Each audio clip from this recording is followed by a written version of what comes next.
Est-ce que vous avez des problèmes de contrôle? Est-ce que vous voulez tout contrôler?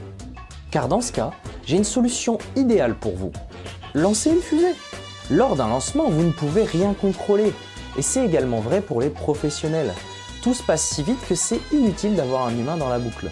Même les astronautes, lorsqu'ils sont présents, ne sont que des passagers. Tout au plus, ils peuvent activer le système d'éjection d'urgence ou tout autre système vital de sauvetage. Les fusées sont autonomes et elles utilisent des systèmes de contrôle capables de réagir bien plus vite qu'un humain, à tel point qu'il est impossible de percevoir les actions incessantes mises en œuvre pour y parvenir. Et aujourd'hui, nous allons voir comment ces systèmes contrôlent la fusée. Et nous allons même l'appliquer à une vraie fusée que vous pourrez lancer au C-Space ou ailleurs.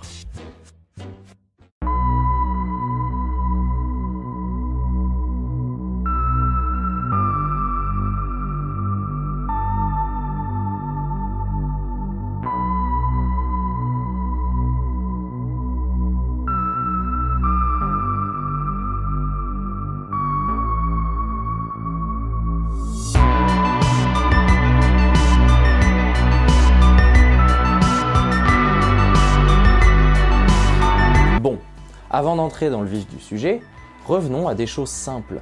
Il existe de nombreuses façons de contrôler l'orientation d'une fusée. L'une des méthodes qui vient immédiatement à l'esprit, c'est celle des ailerons. Les ailerons se retrouvent sur les avions, les missiles, et ils utilisent l'aérodynamisme pour diriger la fusée. En d'autres termes, ils déplacent l'air qui circule autour d'eux.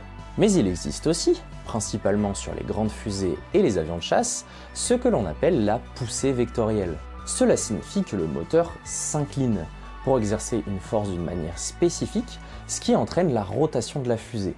Ce principe existe sur les moteurs fusées à ergol liquide, mais aussi sur les moteurs fusées à propergol solide, dotés de joints métal caoutchouc qui permettent uniquement le mouvement de la tuyère. C'est très compliqué pour les amateurs, mais pas impossible. On en reparlera bientôt dans une autre vidéo. Il est également possible de combiner la poussée vectorielle et les ailerons pour créer ce que l'on appelle des jet vanes.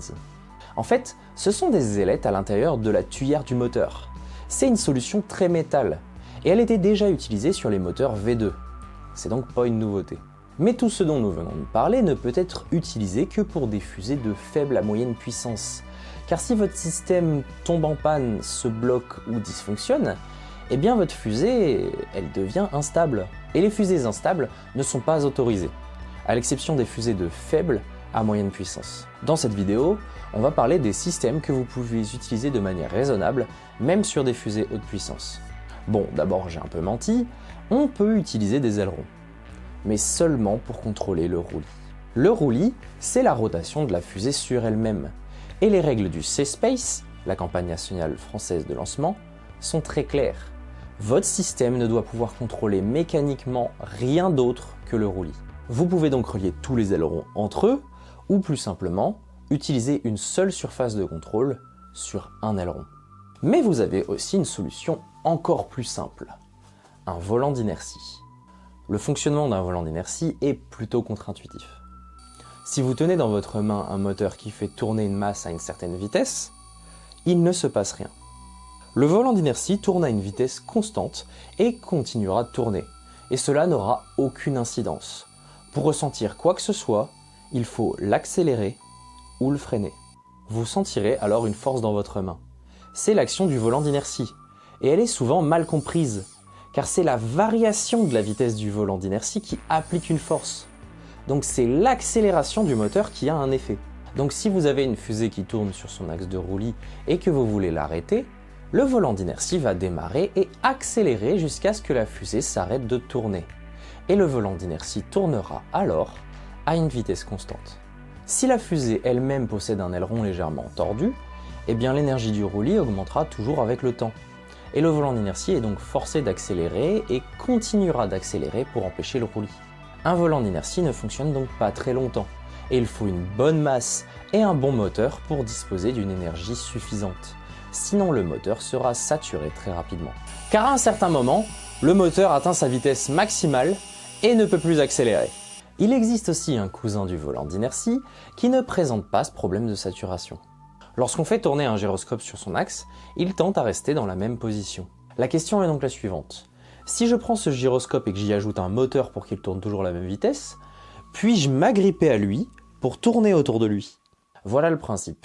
Mais lorsqu'on applique une force à un gyroscope, des phénomènes étranges se produisent et il faut en tenir compte. Chaque action engendre une réaction. Le gyroscope n'est pas ancré comme par magie. Si on lui applique une force, il va réagir. Et alors, des choses contre-intuitives se produisent. Si vous appliquez une force pour faire tourner un gyroscope, cette force sera appliquée à un angle de 90 degrés dans le sens de rotation. Il s'agit de l'effet gyroscopique, et tous les véhicules à hélice tels que les avions et les hélicoptères doivent en tenir compte. Lorsque vous voulez aller tout droit en hélicoptère, vous commandez au rotor de s'incliner vers la droite, et l'effet gyroscopique vous fait vous incliner vers l'avant. Oui, c'est très contre-intuitif, et absolument pas négligeable. En appliquant ce principe, on peut fabriquer des roues de réaction qui ne saturent pas, mais il faut les actionner avec précision pour qu'elles ne sortent pas de l'axe de roulis. Je suis sûr que quelqu'un tentera d'en lancer un jour, et ce sera épique, alors faites en sorte que cela se produise s'il vous plaît. Bon, nous avions dit que nous voulions faire quelque chose de simple, alors c'est la fin de cette digression. On va donc revenir à notre volant d'inertie avec un seul moteur, et on va essayer de le faire fonctionner.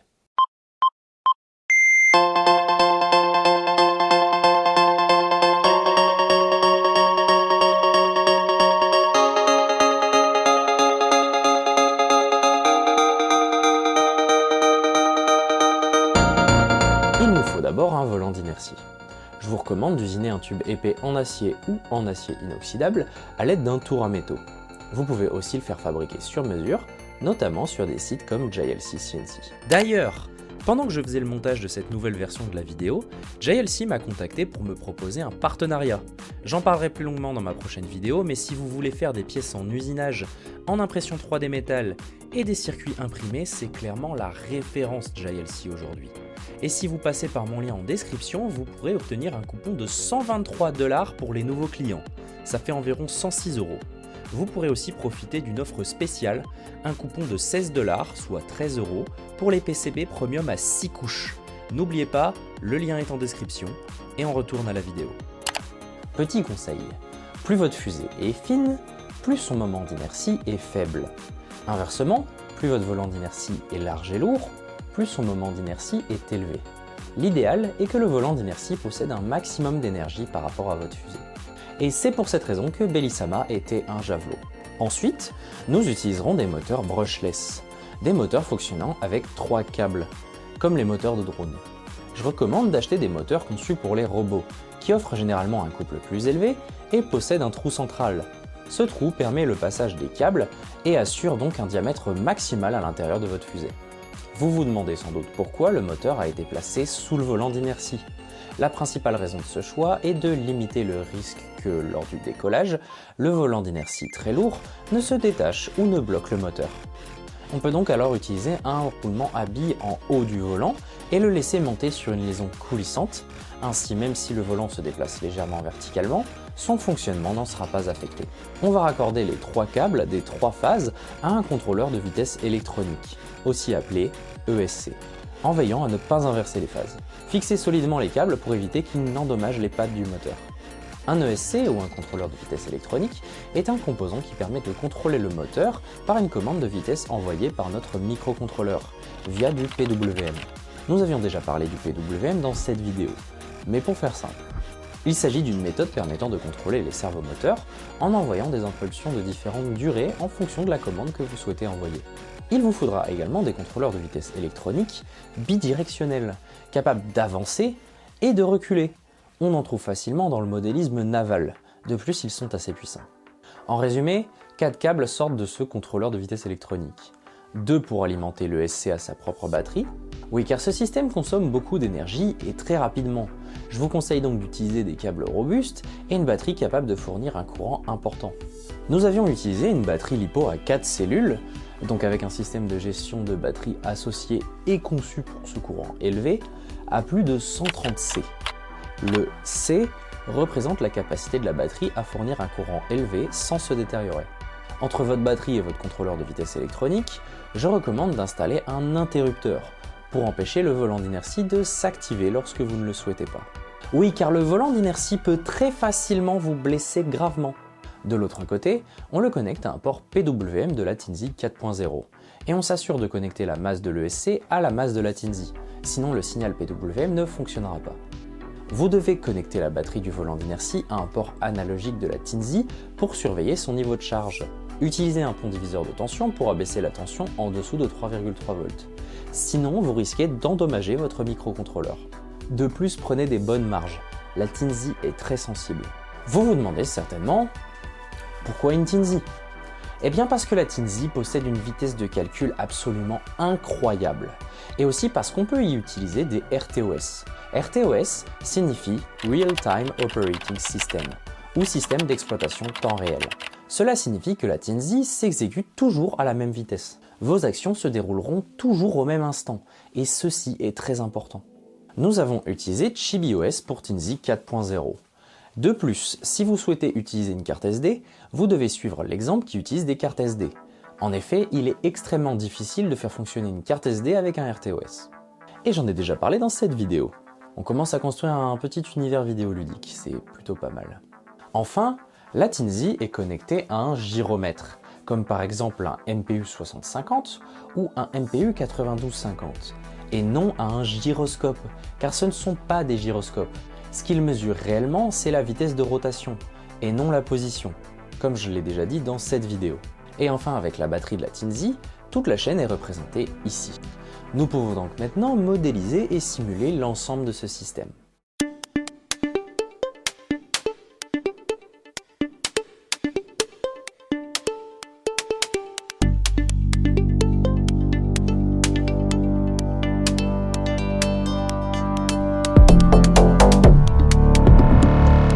Nous allons parler d'un sujet qui a quasiment jamais été vulgarisé sur YouTube. Ou du moins, j'en ai personnellement jamais entendu parler. Nous allons parler de la modélisation des systèmes. Vous savez, quand on dit qu'on modélise, ce que ça signifie en réalité, c'est qu'on crée un modèle qui représente ce qu'on veut faire. Mais ça n'est jamais exactement pareil. Votre objet virtuel n'a pas exactement la même texture, ni exactement la même forme que votre objet physique. Il en va de même pour tout, y compris lorsqu'on modélise un système, plutôt qu'un objet. Il faudra simplifier beaucoup de choses pour pouvoir le simuler. Pour simuler un système, il faut comprendre ce qu'il s'y passe. Et afin de simplifier cette tâche, nous utiliserons des diagrammes blocs. Imaginez une boîte noire, un simple rectangle, dont on ignore le contenu. Sur ce rectangle, vous allez avoir une, deux, autant de sorties que vous le souhaitez, et autant d'entrées que vous le souhaitez. Nous nous contenterons d'une entrée et d'une sortie. L'entrée sera la commande, l'ordre que nous envoyons à notre système, et la sortie sera l'état du système. Ce boîtier représente désormais le système. Il prend notre commande en entrée et l'état du système en sortie. Et c'est ce qu'on appelle une fonction de transfert. Une fonction de transfert, c'est une équation qui représente un système de manière linéaire, simplifiée et approximative. Actuellement, vous ignorez quelle est la forme de la fonction de transfert qui représente votre système. Et cela changera pour chaque fusée, chaque système. Ce qu'il nous faut faire maintenant, c'est d'établir des équations et formuler des hypothèses afin de déterminer la fonction de transfert approximative qui représente tout cela. La fusée est contrôlée uniquement sur l'axe de Roulis, donc tout ce qui n'est pas sur l'axe de Roulis est donc ignoré. Nous appliquons la première loi de Newton, la somme des forces et la somme des moments sont égales à 0, etc. Sauf que ça ne sera jamais qu'une approximation. Vous ne connaissez pas précisément le coefficient de frottement du moteur, ni son rendement. Au final, vous pouvez faire des calculs et formuler de nombreuses hypothèses, mais votre fonction de transfert ne représentera jamais exactement la réalité. Si vous n'avez pas d'autre moyen d'obtenir cette fonction de transfert, vous devez effectuer les calculs. Mais dans notre cas, nous pouvons nous en passer. Bon d'accord, il y aura toujours un tout petit peu de mathématiques, mais beaucoup moins, vous verrez. Car il existe deux façons d'obtenir une fonction de transfert. Soit on la calcule, soit on la mesure. Et pour cette seconde méthode, nous allons avoir besoin d'un banc d'essai.